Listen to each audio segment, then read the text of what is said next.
नमस्कार दोस्तों, मैं शायद शर्मा एक बार फिर आपका स्वागत करता हूं हमारे YouTube channel science with Sharma ji पर।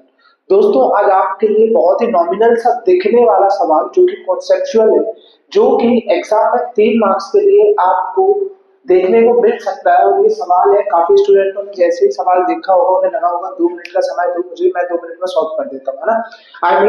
लेकिन 2 मिनट में सवाल को सॉल्व ना करते हुए एक बार उसकी लैंग्वेज को पकड़ेंगे और फिर देखेंगे कि क्या हमारा सॉल्यूशन था वो प्रॉपर 3 मार्क्स के लिए सही है या नहीं।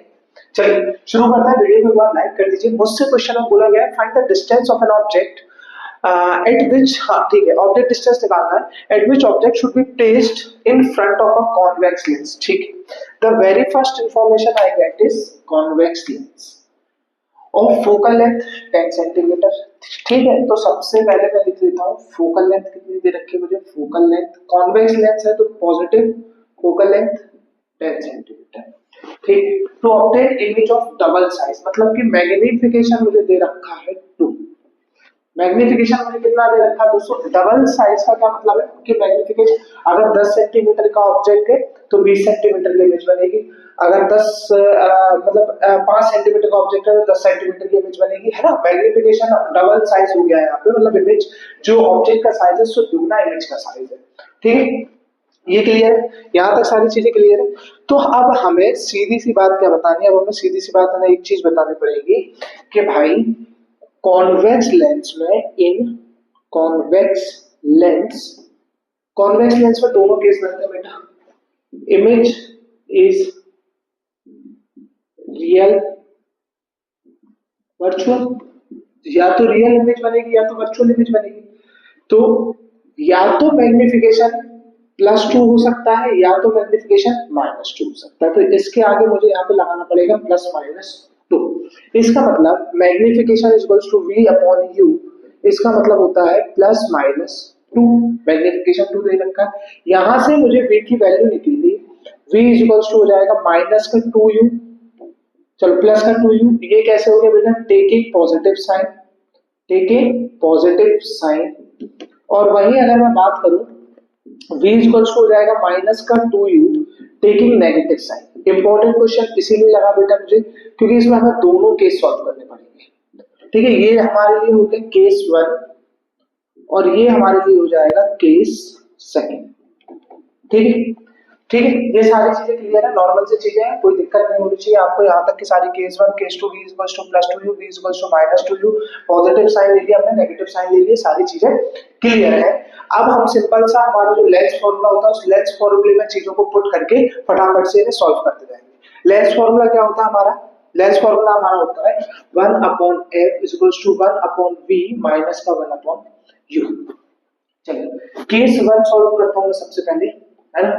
1/f की value 10 is equals to 1/v minus, अच्छा v कितना है, v केस 1 में +2u, 2u माइनस का 1/u।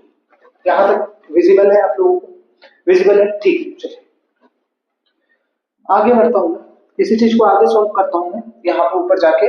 तो अब मुझे क्या मिलेगा, 1/2u माइनस का u, मतलब कि 1/10 इज इक्वल्स टू 2u और u का एलसीएम हो जाएगा बेटा 2u, और यहाँ पर क्या आएगा 1 माइनस यहाँ पर क्या आएगा 2।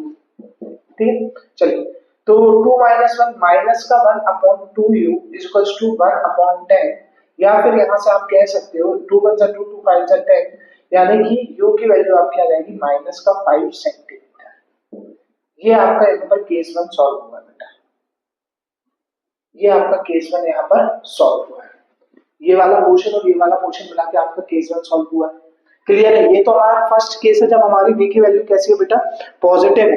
जब हम v की वैल्यू को नेगेटिव लेकर चलेंगे, जब हम v की वैल्यू को नेगेटिव लेकर चलेंगे तो हम लिखेंगे 1/10 is equals to 1/2u minus का इस बार माइनस का 1/u, माइनस माइनस का है तो वापस से एलसीएम हमारा क्या आएगा, माइनस का 2u, हमारा एलसीएम ले लेते हैं, माइनस ऊपर लगा देते हैं, कोई दिक्कत नहीं, चलो ठीक है, माइनस यहाँ पर लगा देते हैं, 2u हमारा एलसीएम आ गया 2u u पे, तो यहाँ से हमारा आ जाएगा माइनस का 1 और यहाँ से हमारा आ जाएगा क्या u माइनस का, फिर से यहाँ पे कितना आ जाएगा, सॉरी 2 आ जाएगा यहाँ पे। ठीक है, तो ये कितना हो जाएगा -3/2u इज इक्वल टू कितना है 1/10।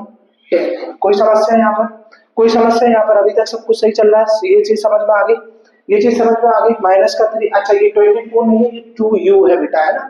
ये हो गया, कोई दिक्कत? क्लियर है यहाँ तक सारी चीजें? रिकमेंडेशन पूरी क्लियर है? जो मैं चीजों को समझा रहा हूँ क्लियरली समझते चलिए, मैं काफी जल्दी कोशिश कर रहा हूँ। इसके बाद एक कार्बोनेट कंपाउंड का भी कोई सा एक अच्छा सा सवाल डालने, केमिस्ट्री का बेसिकली, कार्बोनेट कंपाउंड स्पेशली नहीं कहूंगा मैं, ठीक है। तो यहाँ से क्या आएगा, 2, अच्छा अगली स्टेप में मैं कर देता हूँ सॉल्व। तो इसको इधर ले आता हूँ, 1/10 इज इक्वल्स टू माइनस का 3/2u, 2 1 जा 2, 2 5 जा 10, u की वैल्यू आ जाएगी यहाँ से माइनस का 15 सेंटीमीटर। तो केस 1 ये वाला भी हो सकता है और केस 2 ये वाला भी हो सकता है। दोनों केसेस से मैं यहाँ पे हेडिंग डाल देता हूँ, दोनों केसेस आपको सॉल्व करके उन्हें देने हैं, है ना। ये चीज रिकमेंडेड है इस क्वेश्चन में 3 मार्क्स के लिए। एग्जामिनर इस चीज की रिक्वायरमेंट भी आपसे ले सकता है और इस चीज की भी ले सकता है। तो ध्यान रखें, इस चीज का अच्छा सवाल था, बने रहिए साथ में। हाल एक और क्वेश्चन देते हैं हम केमिस्ट्री का, कार्बोनेट कंपाउंड से, मेटल्स एंड नॉन मेटल से, जो जिससे वो बस एक अच्छा सा कंडीशन बेस्ड क्वेश्चन लेते हैं, फिर वीडियो को फिनिश करते हैं। चलिए, तो एक और केमिस्ट्री का सवाल आपके सामने लेके आ गया हूं, फटाफट से वीडियो को लाइक कर दो अगर पिछले सवाल के कॉन्सेप्ट आपको समझ में आ गए। ये एक सवाल है, 2 मिनट के लिए वीडियो को पॉज करके और इस सवाल को सॉल्व करने की कोशिश करो, नहीं बनता तो फिर सॉल्यूशन देखो, है ना। एक ऑर्गेनिक कंपाउंड दे रखा है ए, अच्छा काफी इजी सा, मतलब काफी इजी नहीं कह सकता, 3 चीजें आइडेंटिफाई करनी से, मतलब 3 नंबर का सवाल तो है मिनिमम, आगे मैक्सिमम कितने का भी हो सकता है। एक कंपाउंड है ए जिसका फॉर्मूला है C2H4, C2H4। अच्छा क्या ये मुझे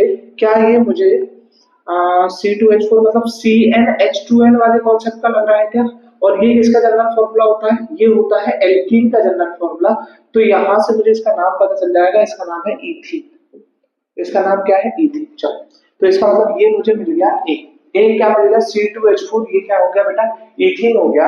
और मुझसे कहा गया कि जब C2H4 ऑन रिडक्शन करवाना है तो सिंपल सी बात है, H2 और किसके प्रेजेंस में, निकेल, कितने टेम्परेचर लेना रहता है बेटा? 573 केल्विन यहाँ पर टेम्परेचर ले लो।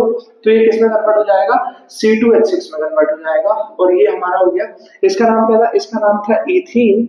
और ये हमें दिख रहा है CnH2n+2, एल्केन का मेंबर है, तो इसका नाम हो जाएगा हमारा ईथेन। क्लियर है नीचे?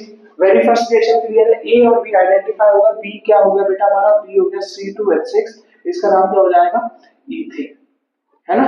अगर मान लो मैं इसको क्वेश्चन आगे बढ़ा देता हूं कि give reaction also, give reaction, तो ये हमारे रिएक्शन के साथ पूरा क्वेश्चन कंप्लीट हो जाएगा, 3 नंबर हमें मिल जाएंगे, ठीक है। तो ए हमारा आइडेंटिफाई हो गया, बी हमारा मिल गया हमें कि बी क्या है बेटा? बी है हमारा ईथेन।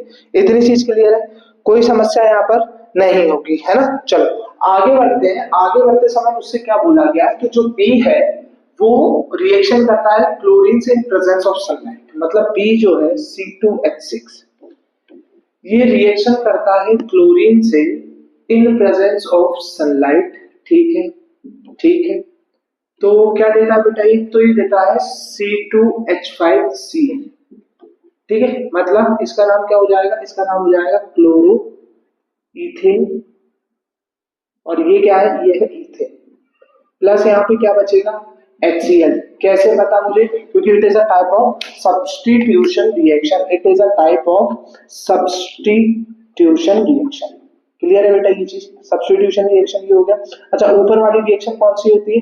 हाइड्रोजन से रिड्यूस कर रहे हो आप जल्दी, हाँ हाइड्रोजन और निकल के प्रेजेंस से रिड्यूस कर रहे हो। ऊपर वाली रिएक्शन क्या होगी?